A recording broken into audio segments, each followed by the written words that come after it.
it's episode 2 time. This is how we do it. Indeed. Anyway, Penny and Perry are on the scene down Wombledon way, and now they're going to sniff out any wrongdoing if there's any wrongdoing to sniff.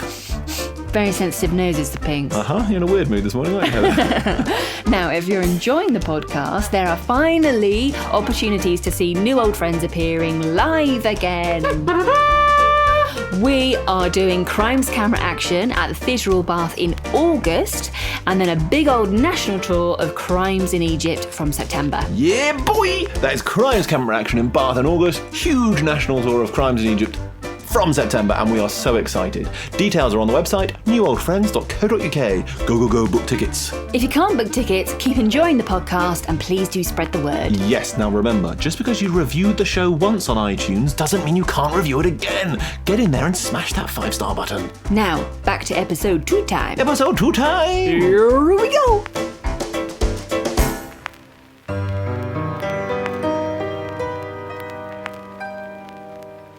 Return to the Hub Wombledon Tennis Club, so recently stalked by grim death. Suspicions been planted, not taken for granted, especially life-giving breath. Old Lord has expired, the new Lord's stressed and tired, but he's picked up Penny just for her support. He sees plots everywhere, oh he's terribly scared, but now he's got a plan. He's hired the Pinks, told them just what he thinks, there's a killer somewhere on hand. He's convinced in his locus there's a murderous focus, Hugh doesn't want to be lost. So Penny with Perry need to keep him unburied, she'll solve this real fast. 'Cause if you know this show's history, it's a murder mystery. Someone's ending up dead. I was behind the wheel of Perry's car driving us from the PPDA offices to Wombledon Tennis Club. Perry was alongside me in the passenger seat, staring gloomily out of the window. I was a bit worried about him. He hadn't tried to liven up the journey with any interesting facts at all, even when we pootled past the Tower of London, which normally sparks at least a 15-minute monologue on the life of some little-known former prisoner. Are you okay, Perry? Me? Oh, yes, Penny, go. Absolutely fine. Are you sure? You're being very quiet. Yes, just, admiring the view. He waved a hand absent-mindedly at the window. What view, Perry? It's a wall. It's not even a very nice wall. It's just an ordinary wall on the outside of a jam factory. Is it? Oh, yes. I suppose it is. Is there anything particularly fascinating about that stretch of wall, Perry? Not that I know of. Then what's wrong? Have I upset you somehow? You? Upset me? No? How? Why? What are you talking about? You're just being very quiet. It's not like you. It's not like you at all. Are you worried about the case? Well, I'll admit I'm not thrilled about my role. So that was what was bothering him. We'd been hired by Lord Hugh Knows to investigate his father's death. The late Lord Knows was chairman of Wombledon Tennis Club, and upon his death, at the age of 92, his son had assumed his title and the running of the club. But owing to what appeared to be an accident during a press conference involving a falling beam, Lord Hugh had convinced himself there was foul play involved in his father's demise, and his own life is in danger. The police had, of course, washed their hands of the whole thing as the routine death of an old man, which is why the PPDA had been hired. Why had that put Perry's nose out of joint?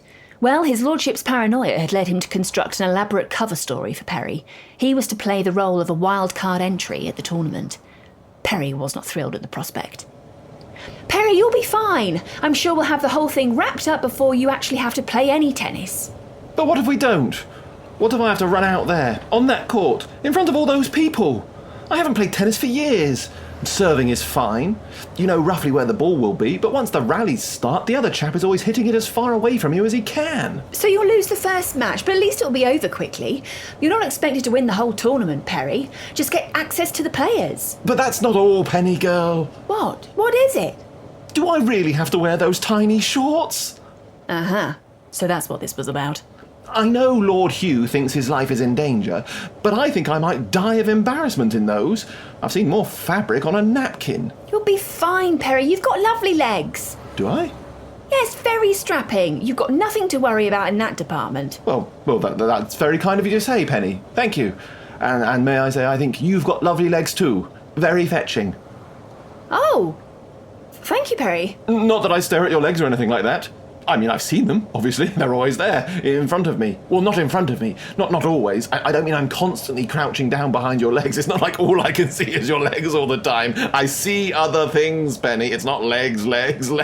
In fact, now I think about it, I don't even know why I mentioned your legs. They're perfectly ordinary bipedal ambulatory extensions. In fact, actually, I think I'd probably say that, in fact, I would... We're here, Perry. Oh, thank God. Sorry about that. I got a bit flustered. You know, the shorts. So, what's the plan? Well, I think you should probably ask around amongst the players, given that you're one of them now, and I'll see if I can find out some more from Lord Hugh and his team. Right. But I doubt I'll find anything suspicious, and this will be a waste of our time, although I will get to see you in those tiny white shorts. Penny! I told Perry that Lord Hugh had arranged for his kit bag to be delivered to the changing rooms, so he should head off that way and acquaint himself with his equipment. For all that I reassured him, I did hope we'd wrap this up before Perry had to go on court. I'm not entirely confident he'd know what end of the racket to hold. While Perry headed off to enjoy the heady aroma of liniment and sweat found in all sports changing rooms, I sought out the press room to inspect the damage.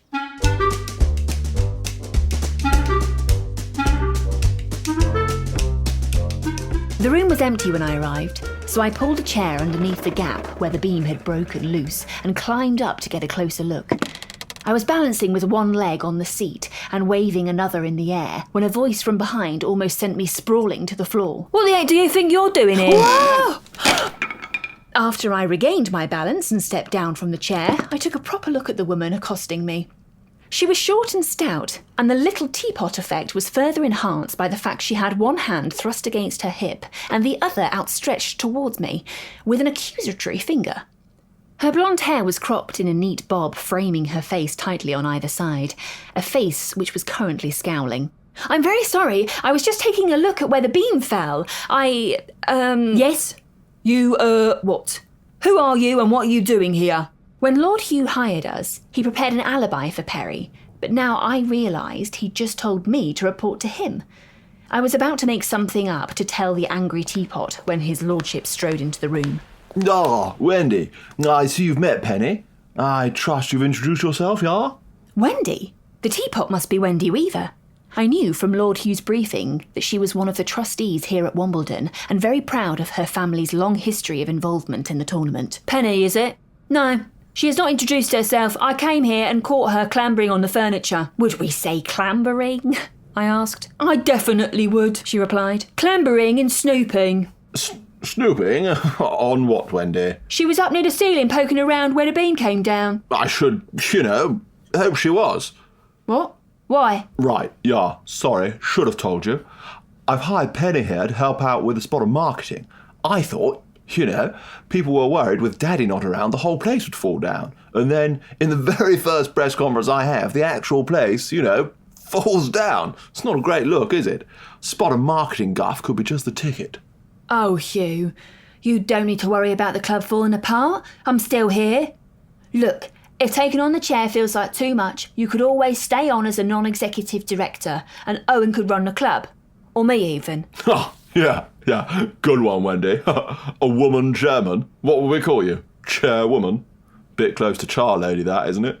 Oh, actually, speaking of, I noticed the trophy cabinets in the hall could do with a bit of a polish pre-tourney, Do you think you could see to that? Of course, Hugh. Thank you, Wendy.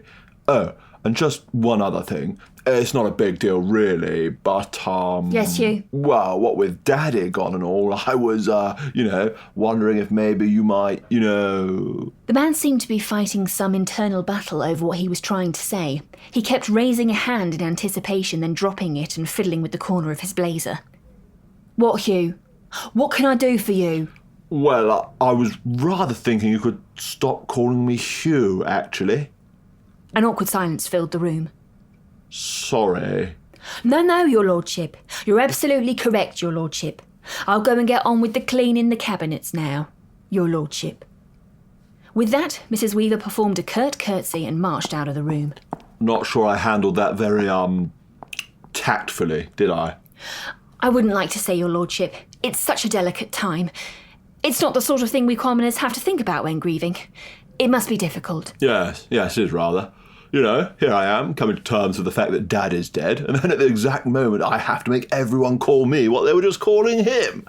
He ran a hand through his floppy brown fringe, which fell back down over his forehead like a Labrador lolloping into its bed after a long walk.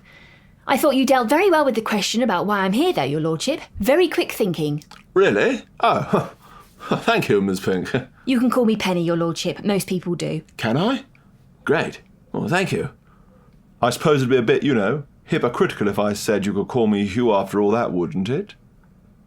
Would it? I think it's up to you who calls you by what name, your lordship. Right. Yeah, I could see that, yeah. Well, Hugh then. So, what have you learned? About the accident. Still calling it an accident, so you don't believe me then? It's not that I don't believe you. It's just best to be sceptical when investigating. You can't prejudice yourself by deciding the outcome before you have the facts. Very good, yeah. Like convincing yourself the next card will definitely be a 4 at the tables.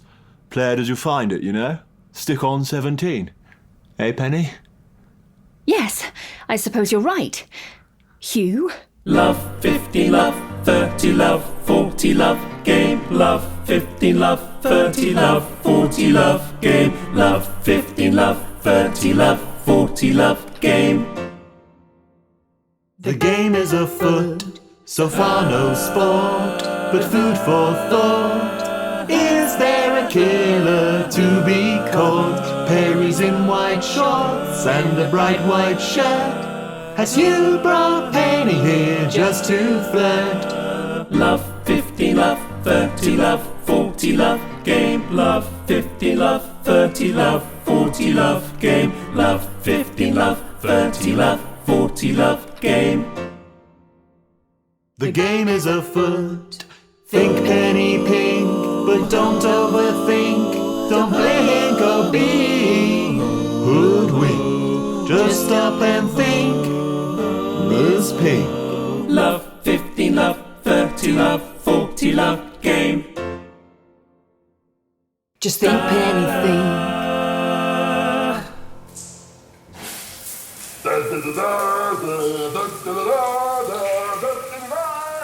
I extricated myself from my encounter with Lord Hugh by telling him I needed to have a look around the grounds to find more clues and set off to find Perry.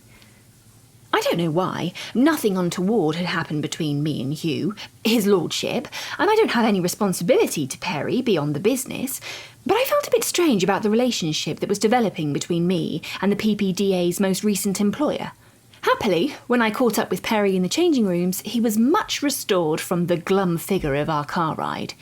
As soon as he saw me poke my head around the door, he leapt up and greeted me warmly. Ah, Penny girl, there you are. I've been having a fabulous time. Really? Oh, that's wonderful, Perry. Are you much happier with your side of the investigation now? Oh, absolutely. It's been great getting to know some of the players. I spoke with Helmut Hackenberg, the Austrian chappie, and he is absolutely fascinating. He showed me some remarkable things he can do with the spin on the ball. It's all just physics, really. Great, great. Did you learn anything that might put his lordship's mind at rest and let us wind up the case and get back to the office? Oh, don't be in such a hurry, Penny girl. Any job, big or small, do it right or don't do it. Well, that can't be right. Not at all. Not what? Do it right or not at all. Do what right? Are you okay, Penny? Ah, look, here comes Helmut now. Helmut! Helmut! Helmut, come and say hello to Penny. She's my, I work for Lord Knows. I'm in marketing. Are you? I am. Right, of course you are. Hello. Perry's new friend Helmut was a mountain of a man with a voice that could cause half the Alps to avalanche. He was naked save for a towel, which he casually held around his waist, a little too casually for my comfort. I wasn't sure if I was about to see more Helmut than I really wanted to. Marketing. You'll want a picture of me when I crush Mr. Pink here in the tournament then. Nah. He slapped Perry playfully on the back with a dinner plate-sized hand and almost knocked Perry off his bench. Oh, don't be so quick, Helmut, my boy. You shouldn't have taught me how to spin the ball so well. I'll slice you into submission. You wait and see. Maybe. But I think my power will be too much for you, little Pink. I need to get back in the sauna while I'm still wet. But if you wait here, I'll be back. Before Perry could arrange another play date with his new best friend, I cut in. Actually, I'm afraid I need to borrow Mr. Pink. We're doing a feature on him as the great British hope in the tournament. Really? Don't let Digby hear that. He'll be heartbroken. I'll see you later, Perry. Yes, goodbye, Herr Hackenberg. As he walked away, Perry grabbed a towel from the bench next to him and whipped it at Helmet's bottom. The great Austrian yelped, and his towel briefly slipped from his grasp, exposing his muscled flesh. He quickly recovered himself and wagged a playful finger at Perry. Oh, you're quick. I'll give you that, Mr. Pink. You are quick. I didn't want to risk seeing the bare behinds of any other players, so took Perry by his elbow and pulled him back through the changing room. Perry, stop messing around. We're on a case. What's the scuttlebutt? Scuttlebutt? I think that's just his bottom, Penny. I don't think there's anything wrong with it. Scuttlebutt means gossip, Perry. Have you learned anything interesting? Did anyone have an axe to grind with the old Lord Knows? Nothing that you'd kill for. He and Ivan had a tiff about the use of modern training machines, apparently. Ivan? Who's Ivan? What did he say? Oh, he's not a damn clues coach. He gave me some pointers on my backhand. He thinks I've got potential if I can just wrap my wrist around it a bit more. About Lord Knows, Perry. Right, yes, sorry, of course. It's not much. It's just that Ivan wanted to use this machine which fires balls at set speeds and angles. It's really useful for training, but Lord Knows said it was against the rules. You're right, you wouldn't kill for that. It wouldn't change a thing. Ow, well that's not quite true. After Lord Knows' death, apparently the trustees have agreed to relax the rules because of the disruption to the build-up. They're desperate to keep the tournament on track, so are allowing all sorts of changes. Like... bees! With a flourish, Perry produced a pair of white shorts from somewhere. What are those, Perry? They're my shorts, Penny. The new regulations mean I can wear longer shorts. It's brilliant! Perry was over the moon. As far as he was concerned, there was nothing to be concerned about concerning the going concern. He was free to concentrate on improving his tennis. But I wasn't so sure. This was the first hint of a motive I could find for any potential murder of Lord Knows. It was wafer thin, but people do go crazy about fine margins in sport. So I decided I'd need to find out a bit more before I told Lord Hugh the case was closed. It would mean hanging around a bit longer, but Perry was obviously having fun now, so it wouldn't do any harm. Oh, I enjoyed that. Yeah, lovely to have Penny and Perry back front and centre. Well, what will tomorrow hold? Because of all the singing, we recorded this quite a while ago, so I've actually forgotten. Really? Yeah. You don't know what happens next in the story? Ow, find out tomorrow. We will find out tomorrow. Bye! Bye-bye. Crimes on Centre Court is part of Comedy Whodunits for Your Ears and New Old Friends production. This series is made possible by the support of Arts Council England. It was written by Feargus Dunlop with sound and music from Fred Riding and featured the voices of Feargus Dunlop, Fred Riding and Heather Westwell. If you would like to learn more about the company, including dates for live theatre shows, visit newoldfriends.co.uk.